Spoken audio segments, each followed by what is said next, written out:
और कोई आघात नहीं हो सकता था, तो आपने व्यवस्था दी थी माननीय अध्यक्ष जी। मैंने कहा था आपने उठाया तो कल मैंने आप नोटिस दे दीजिएगा। आपसे कि कम आपने कहा था, लेकिन आज आपको कोई नोटिस नहीं, आप दे देते तो उसके उत्तर आ जाता। माननीय अध्यक्ष जी, मैंने ये कम से कम मंत्री जी आज बैठे हैं। नहीं, विषय कल आपने उठाया था, मैं उसका सम्मान करता हूं। आपने अपनी बात कही थी तो उस समय माननीय संसदीय कार्य मंत्री भी नहीं थे और उस समय सदन को ये जानकारी नहीं थी कि बाहर क्या हुआ। आज तो होगी माननीय अध्यक्ष जी। तो आज आपने कुछ दिया नोटिस? को दिया होता तो उसकी जानकारी मंगवा लेते। कम से कम सदन में इस बात माननीय संसदीय कार्य मंत्री जी, आप इसमें कुछ कहना चाहें तो बता दें। माननीय संसदीय कार्य मतलब कोई उसमें कोई आया नहीं, जानकारी है कि नहीं मुझे पता नहीं। अगर माननीय संसदीय कार्य मंत्री कुछ कहना चाहें तो प्लीज। को मान्यवर क्या जरूरत पड़ी थी मान्यवर ये धरना प्रदर्शन करने की? बात कौन सी ऐसी डेफिशिएंसी आ गई मान्यवर? ये मेरी समझ में नहीं आया। जो जब ये चाहती हैं तो बोल लेती हैं और जो चाहती हैं यहाँ पा जाती हैं मान्यवर। उसके बाद क्या जरूरत क्या थी मान्यवर ये प्रदर्शन धरने की? ये दुर्दशा। उसके बाद क्या जरूरत क्या थी मान्यवर ये प्रदर्शन धरने की?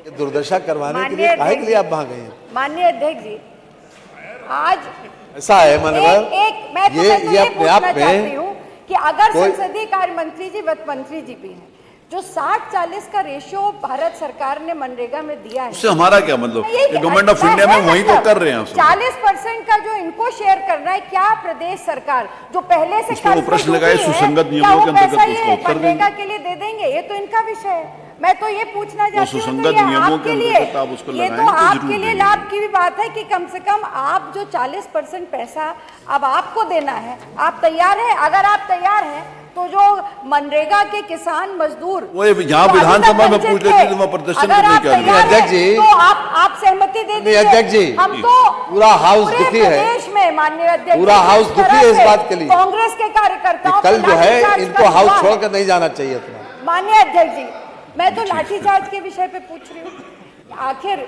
हम तो शांतिपूर्वक धरना प्रदर्शन कर रहे थे और ये तो लोकतंत्र। आप तो शांतिपूर्वक, बाकी और भी तो करते थे माननीय अध्यक्ष जी, ये भी करते थे, सदन के अंदर भी करते थे, सदन के बाहर भी करते थे। पर जिस तरह से आप कोई कांग्रेस से थोड़ी बैठो, या तो वहां जाते प्रदर्शन में गए थे नहीं, बच के यहाँ बैठे हुए थे। प्रदर्शन था माननीय अध्यक्ष जी, जाते तब बोलते प्रदर्शन था। अगर उस शांतिपूर्वक प्रदर्शन जिस तरह से बल प्रयोग किया गया, कितने हमारे साथी कांग्रेस कार्यकर्ता इसमें घायल हुए और कई लोगों, पूरे प्रदेश में 2 दिन से इतनी चिंतित थी सरकार कि 2 दिनों से पूरे प्रदेश के कई जिलों में कार्यकर्ताओं को हाउस अरेस्ट कर लिया गया, हमको निकलने नहीं दिया गया। कल मुझे और मेरे साथी वीरेंद्र चौधरी जी जो कि सदन के लिए आ रहे थे, उनको भी रोका। नहीं, आप आए नहीं, हम इंतजार कर रहे थे आपके। माननीय अध्यक्ष जी, रोका गया पुलिस। ये नजर आप आने के लिए कोई रोकेगा तो मैं वहां पर, किसी ने नहीं रोका। कल नजरबंद कर दिया गया था और उसके बाद क्योंकि ये इस प्रदेश के किसान और मजदूरों से जुड़ा विषय था, इसलिए हर बाधा को तोड़ करके हम कांग्रेस जन। ये कहां पर हुआ प्रदर्शन? सदन। ये कहां पर हो रहा था प्रदर्शन? ये कहां पर? एक मिनट मानी नहीं था, एक सेकंड। ये प्रदर्शन कहां हो रहा था मोना जी? माननीय अध्यक्ष जी, तो ये तो हम अपने पार्टी कार्यालय से निकले। आपके घर और विधानसभा के बीच में पार्टी कार्यालय कहाँ आ गया? मेरा घर वहां पर पहुंच गए, गलत रास्ते पे जाओगे तो होगा ही। तो मेरा घर जानते हैं, मेरा घर तो वहीं पर है। आप तो मेरा घर जानते हैं, मेरा तो इसलिए आपके घर और विधानसभा में आपका पार्टी, आप कह रहे यहाँ आ रहे थे तो यहाँ आ रहे थे, तो वहां कहाँ पहुंच गए? लेकिन 11 बजे सदन में पहुंचना था, पर इस बर्बरता के साथ लाठीचार्ज हुआ माननीय अध्यक्ष जी। उसका जवाब आ गया। ये लोकतंत्र की हत्या की गई। माननीय अध्यक्ष जी, लोकतांत्रिक व्यवस्था में प्रदर्शन करना, किसी चीज का विरोध करना हिंसात्मक ढंग से, यह संवैधानिक व्यवस्था में भी इस बात को अगर कहा नहीं गया तो यह अधिकार है।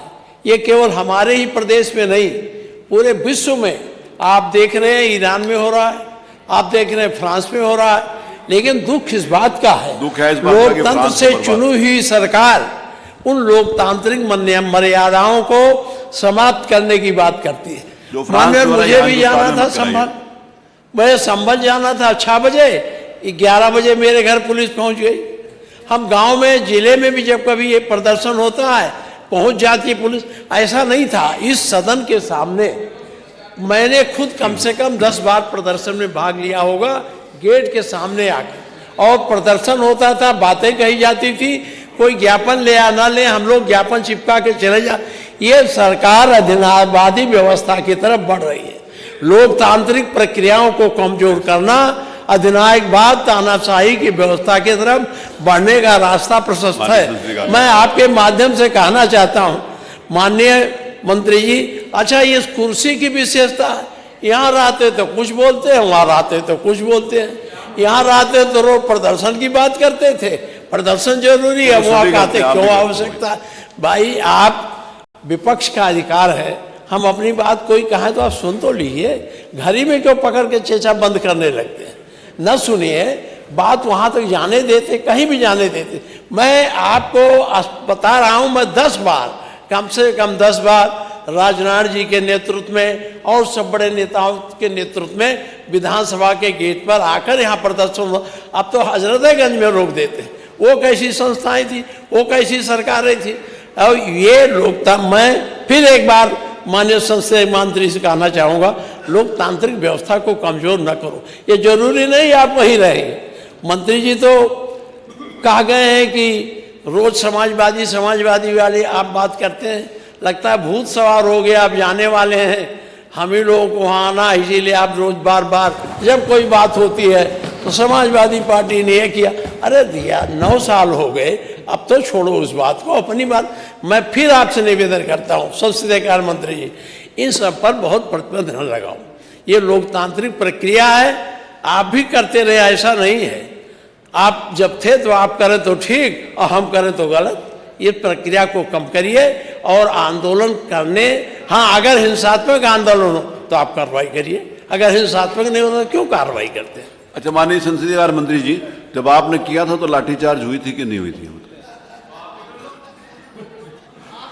अरे मैं पूछ रहा हूँ भाई, मैंने कुछ बोल थोड़ी रहा हूँ। माननीय अध्यक्ष जी, आपने एक बात पूछी है तो बता दे। हाँ मैं पूछा भी, मैंने ये आज हमें सोचा नहीं है मान्यवर, जो अभी आपने उठाया विषय। हाँ। मेरे पास कोई, चूंकि आपके माध्यम से कोई नोटिस नहीं मिला था, इसलिए कोई सूचना मंगा नहीं पाए मान्यवर।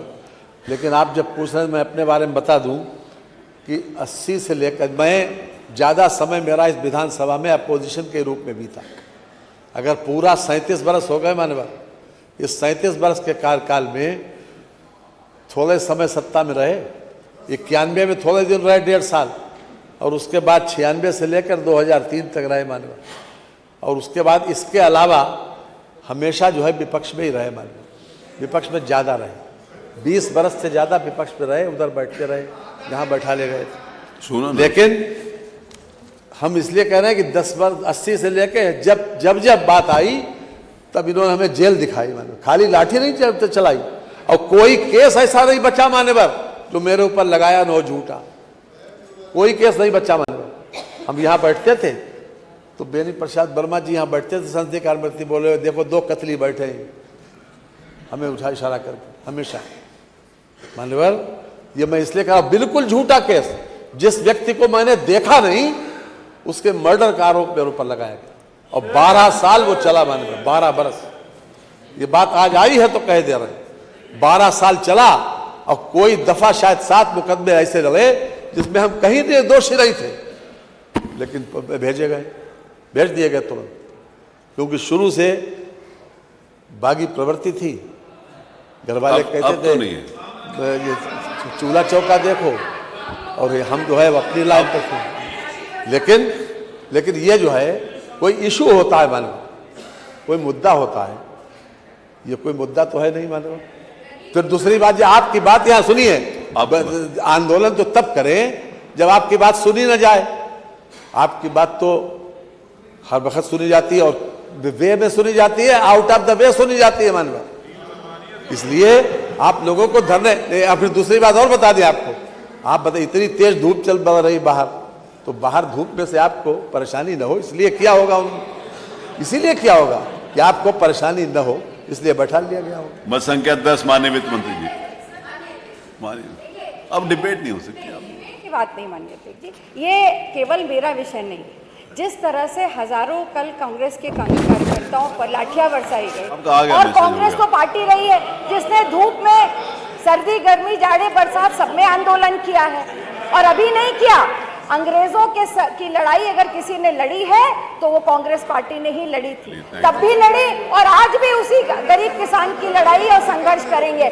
ये जितनी लाठियां बरसा सके, जितना रोक सके, हम रुकने वाले नहीं हैं। पर जब तक इसका न्याय नहीं होगा, मनरेगा जैसे कानून को वापस नहीं लिया जाएगा, वो तो वहाँ यहाँ का तब तक हम विषय ये नहीं। संघर्ष जारी रखेंगे। माननीय ये हम वित्त इस मंत्री सदन जी, में पूरे पूरे प्रदेश से संख्या 10। इन्होंने आह्वान किया और 100 लोग नहीं आए थे मन में, 100 नहीं थे। ये निश्चित, ये निजी जानकारी है। और वो भी 100 थे, वो इधर उधर छुपते घूम रहे थे मन में। माननीय अध्यक्ष इधर जी उधर कह रहे छुपते हैं कि घूम 100 रहे। लोग नहीं थे। माननीय संसदीय माननीय, मंत्री जी की मैं बात, आपकी इसका अनुज्ञा से जवाब प्रस्ताव नहीं करता दिला, हूं ऊपर गिर- कि उत्तर प्रदेश राज्य के उत्तरदायित्व और बजट प्रबंध संशोधन विधेयक 2026 को पुनर्स्थापित करने हेतु सदन की अनुज्ञा मांगता हूं। प्रश्न ये है कि उत्तर प्रदेश राजकोषीय उत्तरदायित्व एवं बजट प्रबंधन